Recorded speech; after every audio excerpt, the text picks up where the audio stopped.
tema que nos traz hoje, aqui, mais uma vez, ao fim deste interregno saudável, para refletirmos sobre várias temáticas para o Arco da Velha, é de facto algo que nos indica a refletir sobre o início, o meio e o fim do ciclo de vida.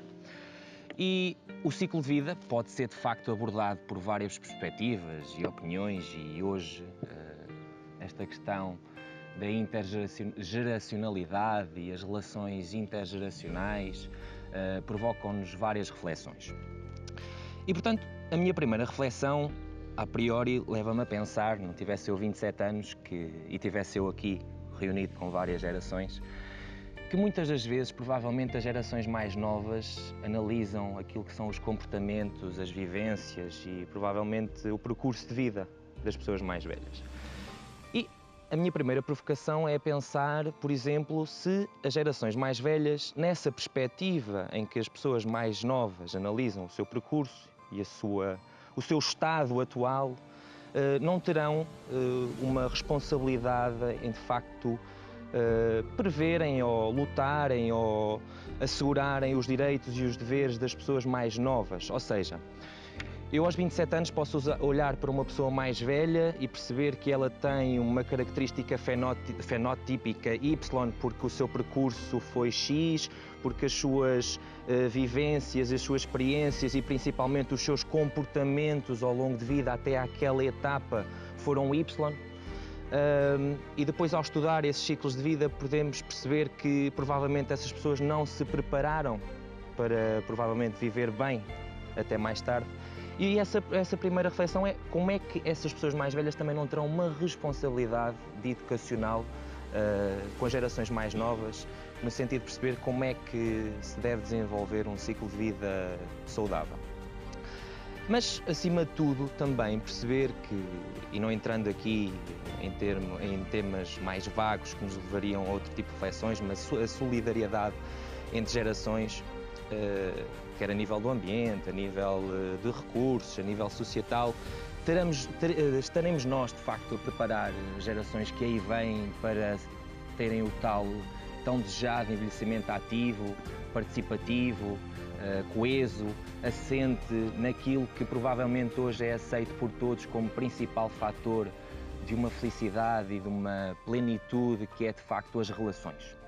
Nós sabemos que somos seres que necessitamos de nos relacionar constantemente com tudo e com todos. E o tema de hoje, o seguro morreu de velho, leva-me de facto a pensar nesta questão. Como é que nós podemos perspectivar um ciclo de vida de quem aí vem, um ciclo de vida coeso, um ciclo de vida saudável, um ciclo de vida com uma ambição de tal longevidade que as estatísticas nos dão, numa relação de simbiose societal quase perfeita, não é? Porque, como digo, nós somos um ser que tem que, obrigatoriamente, para ser saudável, tem que criar relações sustentáveis ao longo de toda a vida, relações de partilha, relações de aprendizagem constante, desde o início ao fim. Eu estava a ouvir bem-vindos, bem-vindo a mim também. Já tinha saudades destas conversas despenteadas e da possibilidade de forma descontraída e humilde, conversarmos sobre estes temas que são tão complexos e que dizem respeito a todos e a cada um de nós. E eu estava a ouvir o Diogo e a pensar que, de facto, hoje se começa a configurar uma necessidade face às transformações societárias em presença que só há muito pouco tempo, do ponto de vista civilizacional, é que começámos a pensar. Que é esta necessidade de termos responsabilidade na preparação do processo de envelhecimento, responsabilidade individual, responsabilidade familiar, responsabilidade grupal, social. Portanto, esta ideia de que, a partir do mote que o Diogo nos lançou, o seguro morreu de velho, esta ideia de que nos preparámos para fazer algumas poupanças no banco, mas nos preocupámos menos em fazer outro tipo de poupanças do ponto de vista de reservas afetivas, do ponto de vista de reservas de saúde, de qualidade de vida, porque, na verdade, os pilares do envelhecimento ativo e aquilo que é um envelhecimento feliz e saudável, como temos aqui também vindo a conversar, depende de uma série de determinantes. E uma delas é, de facto, das relações, das sociabilidades, a forma como nós semeamos as sociabilidades, as relações e a forma como cultivamos e adensamos ou não, com o avançar da idade, as nossas relações sociais. Nós sabemos que, tendencialmente, à medida que a idade avança, vai havendo uma rarefacção dessas redes sociais, por circunstâncias diversas, mas sabemos também que a longevidade trouxe-nos hoje a possibilidade de contacto entre 5 gerações. Isto é, de facto, uma realidade do ponto de vista da configuração das sociedades que nós nunca vivemos. E, portanto, como nunca vivemos, estamos num ensaio de sociabilidade e de reconstrução e reconfiguração daquilo que são as relações entre gerações. Porque se tradicionalmente nós polarizamos o que são relações intergeracionais, normalmente no nosso imaginário está sempre as crianças e os idosos, quando falamos de relações intergeracionais, a verdade é que nós estamos permanentemente no nosso dia-a-dia em relações intergeracionais. O Diogo já disse hoje aqui, eu estou numa relação intergeracional com os meus filhos, com a minha mãe, vou ao senhor do café, ele faz parte de outra geração, eu sou professora, tenho todos os anos, aprendi imenso com os meus alunos, eventualmente eles aprenderão ou não qualquer coisa comigo, claro. E portanto nós estamos permanentemente em relação intergeracional. Inclusivamente, as relações intergeracionais, a forma como definimos as relações intergeracionais, que são, no fundo, as interações que vamos estabelecendo entre indivíduos de todas as gerações, de todas as fases da vida, em diferentes contextos, eventos e acontecimentos da vida em sociedade, é sempre uma relação de troca de experiências, troca de conhecimento, troca de contributos, sempre em ordem a um desenvolvimento mútuo e a um crescimento mútuo. E, portanto, isto toca na segunda pedra de toque que o Diogo lançou, que é esta ideia não só de aprendizagem mútua, mas a aprendizagem ao longo da vida. E eu penso que é aqui que está o cerne das potencialidades e dos constrangimentos que se colocam às relações intergeracionais, que é a bilateralidade, a reciprocidade e não apenas a unilateralidade dos benefícios ou dos constrangimentos nas relações e que mais adiante, a propósito até da realidade institucional, vamos conversar. E, portanto, este era o primeiro apontamento que gostava de fazer, dizendo que, de facto, esta troca em que todas as gerações em relação aprendem, trocam, dão, recebem, e esta ideia de que em todas as idades se pode aprender com o outro, que se pode, aliás, se olharmos para o próprio conceito de aprendizagem ao longo da vida preconizado pela Unesco, é isso, não é, que nós vemos, não é? Esta ideia de que em todas as idades se pode aprender e em todas as idades se pode não só aprender, como desenvolver enquanto ser humano. E, portanto, esta ideia muitas vezes entrecruza-se de forma tensa e até ambígua, do meu ponto de vista, com aquilo que é uma etarização da vida em sociedade. A idade de ir para a escola, a idade de pintar os lábios de vermelho, como se houvesse uma idade para isso, a idade da reforma, a idade da vida ativa, a idade... Portanto, como se houvesse um rótulo, um pendor de obrigatoriedade para haver determinadas idades em que se pode ou não fazer qualquer coisa. Portanto, isto toca, podia dar exemplos desde a escola, a aprendizagem, a sexualidade, a intimidade, a forma como nos vestimos, como nos comportamos. É como se, do ponto de vista social, nós tivéssemos uma determinante absoluta do ponto de vista daquilo que é ou deve ser o nosso comportamento e a forma como devemos ou não comportar-nos. E, portanto, nós achamos muita graça se virmos, provavelmente vocês acharão, se virmos uma mulher de 30 anos, bonita, alta, com os seus lábios vermelhos, com uma mini-saia, com decote, se virmos uma mesma mulher com mais 40 anos, já dizemos, olha, mas se calhar aquilo é um comportamento desadequado. Achamos normal que uma pessoa com 20, com 30, 40 ou mesmo 50 anos tenha interesse sexual por outra, mas se ouvirmos esta conversa entre duas pessoas de 70 ou 80 anos, já dizemos, bom, mas se calhar é desadequado. E, portanto, é como se a forma como a nossa sociedade está organizada, também ela própria fosse estereotipada em relação à forma como as pessoas devem ou podem comportar-se e, de alguma forma, do meu ponto de vista, é aqui que bate, muitas vezes, a dificuldade que nós temos em trazer para a prática do trabalho das instituições o que é isto da educação, o que é isto da formação e o que é isto da aprendizagem entre diversas gerações, não acha, Pedro? Acho.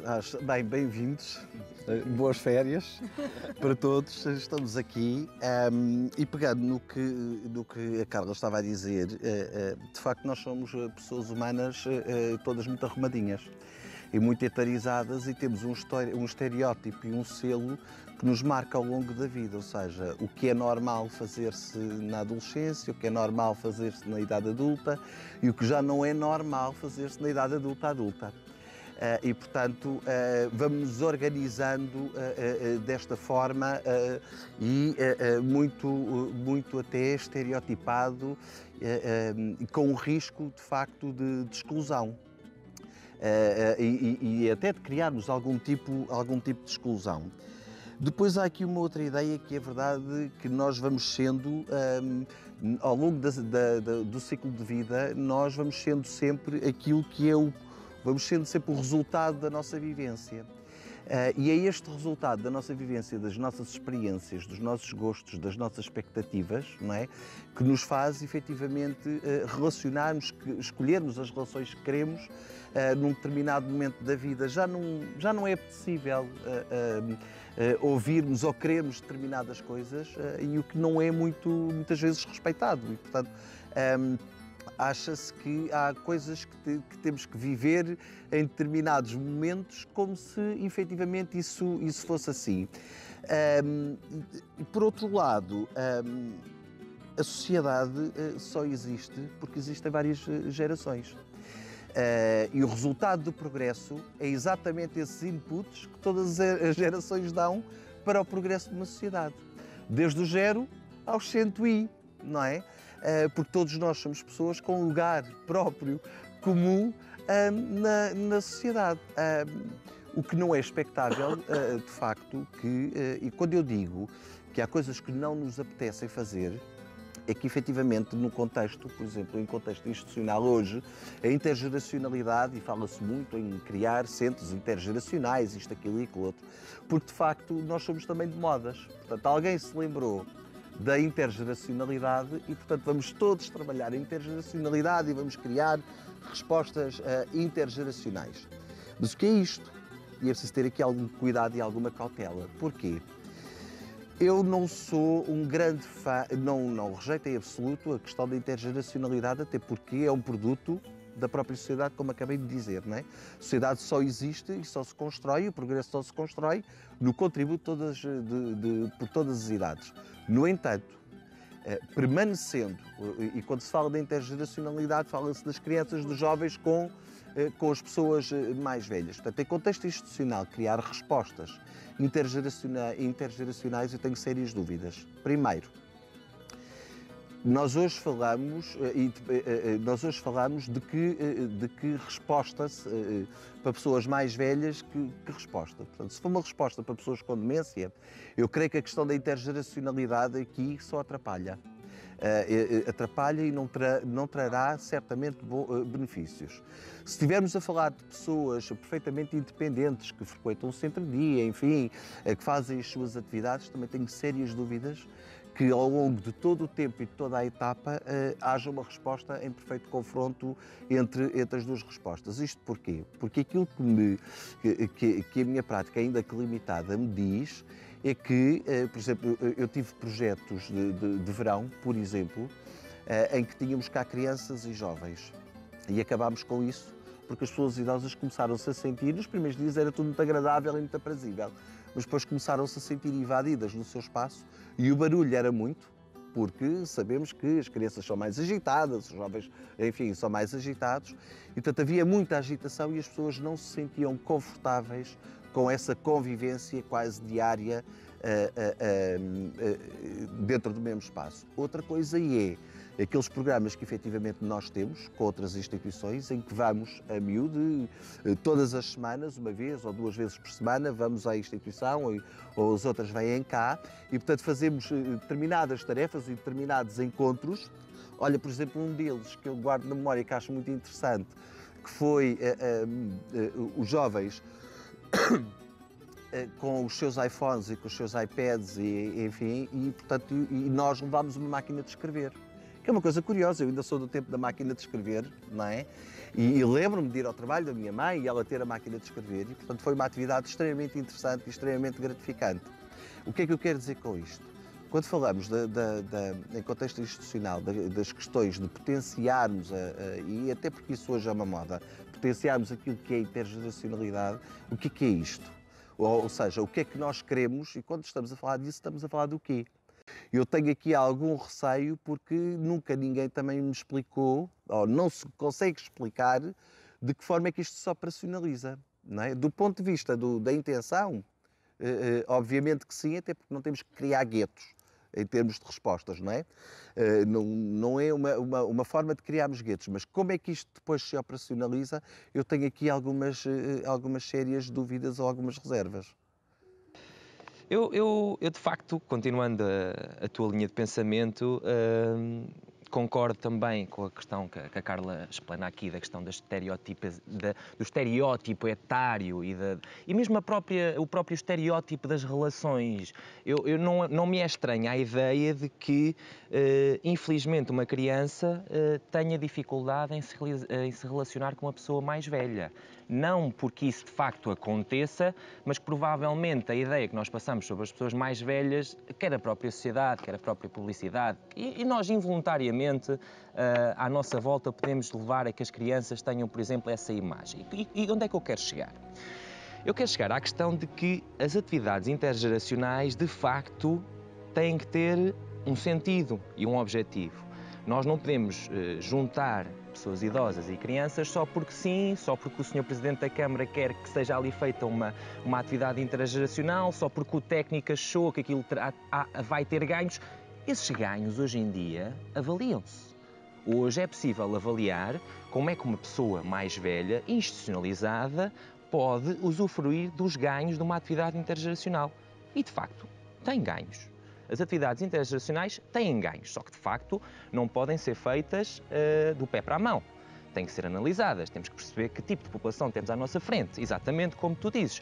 Eu provavelmente, eu não sei até quando é que vai ser o dia da minha morte, mas se eu me perspectivar numa estrutura residencial para pessoas idosas, depois de todo o meu ciclo de vida, porque eu também tenho as minhas perspectivas e as minhas ideias, perspectivando isso daqui a 50 anos, obviamente que se me puserem um bando de crianças à minha volta a explicarem-me como é que vai ser o holograma 5D daqui a nem sei quantos anos e que aquilo é muito giro, que aquilo interage com o pai que está na China diretamente e que eu só não posso apalpar, só que aquilo é virtual, e já existe hoje, a Vodafone hoje, e passando a publicidade, já existe esse tipo de tecnologias, eu provavelmente vou ficar extremamente chateado como o Pedro diz, não é? Vou estar a querer provavelmente a ler o meu livro, o último livro da gerontologia, estar a querer escrever mais qualquer coisinha, ter o meu descanso, o meu pé esticado, a ver o meu licor de qualquer coisa. Vou ter provavelmente a minha perspectiva de envelhecimento que não se enquadra num contexto de uma atividade intergeracional. E onde é que eu quero chegar? Serão de facto estas atividades ou estas relações intergeracionais hoje, com toda esta evolução tecnológica, com toda esta exigência social em cada etapa da vida, como a Carla refere muito bem, de que nós temos que seguir um modelo, porque senão somos, não é excluídos, mas podemos ser mal vistos, não é? E se calhar essa perspectiva também acaba por se encaixar naquilo que é a perspectiva das crianças em relação às pessoas idosas, porque a atividade intergeracional não podemos pensar que tem apenas ganho para a pessoa idosa. Tem que ter ganho para as crianças. As atividades intergeracionais têm que ser uma oportunidade única, cultural, para nós mostrarmos às crianças que estão no início do seu ciclo de vida como é que podem e devem envelhecer, quais são os comportamentos que devem adotar para que cheguem a um estado pleno até mais tarde, não é? E obviamente que isto depois traz-nos outras restrições, não é? Porque nós sabemos que temos várias restrições a nível institucional e que muitas das vezes não é por falta de aporte técnico, por falta de aporte de conteúdo, é de facto a realidade institucional do nosso país que infelizmente pode não levar a mostrar uma boa realidade daquilo que é o envelhecimento. No entanto, quando eu olho e analisei a questão da intergeracionalidade mais ligada à parte institucional, aquilo que me sugeriu foi, não, isto, de facto, se fosse não padronizado, mas no sentido de perceber que cada instituição, quando desenvolve a sua atividade intergeracional, tem que ter, de facto, uma avaliação técnica, para não ir mais longe, uma avaliação científica daquilo que está a acontecer e quais são os ganhos a longo prazo e a médio prazo, e se existem ganhos, porque nem tudo é perfeito, não é? Nem todas as nossas intervenções, infelizmente, enquanto técnicos, têm resultado. Portanto, concordando com o que já foi aqui dito, analisando todas estas, não é barreiras, porque eu aprendi com a Carla que não existem barreiras, mas dificuldades na análise intergeracional e dos ganhos e das perdas e como é que nós nos relacionamos, como é que eu me relaciono contigo, como é que eu me relaciono com a Carla, como é que as nossas perspectivas até se enquadraram aqui num espaço de reflexão, como é que isto pode ser reproduzido com caráter institucional? Pode. Na minha opinião, pode.